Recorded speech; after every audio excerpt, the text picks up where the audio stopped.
Olivier Hugues, donc je suis maraîcher sur la commune de Lucenay. Nous sommes 3 associés. Nous exploitons 50 hectares, dont 5 hectares en bio.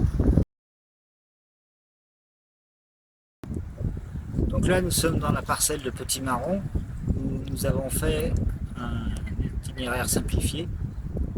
C'est-à-dire que là, on a moissonné le blé au 19 juillet. Le 20 juillet, on a fait le semis. Donc pour effectuer le semis, je suis passé avec une dent de chisel. J'ai fait un passage tous les 1,50 m pour ouvrir mon sillon. J'étais pas trop profond, je ne pouvais pas aller trop vite pour pas trop éclater la terre. Après, on a semé avec un semoir à maïs, fait notre semis de petits marrons. Donc nous avons broyé les chaumes pour recouvrir la ligne de semis avec la paille. Et après, on a effectué le premier arrosage au bout de 10 jours. Parce que l'avantage d'avoir de lit de paille, c'est que ça nous gardait bien la fraîcheur du sol. J'ai effectué en tout 4 tours d'arrosage, ce qui est très peu par rapport à une conventionnelle. D'habitude, on arrose toutes les semaines.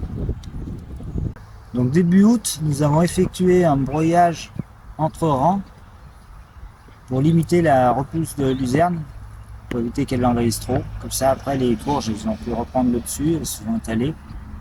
Ça évitait un peu trop la concurrence.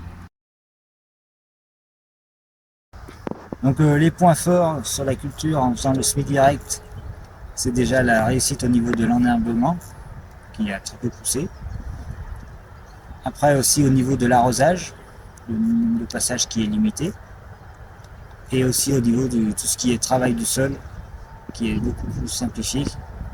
Et ce qui est du coup au niveau économique, qui n'est pas négligeable. Sur la mise en culture, c'était le matériel qui n'était pas adapté. Il a fallu ouvrir le sillon avec un chisel. Et on ne pouvait pas aller trop vite, sinon ça éclatait trop la terre.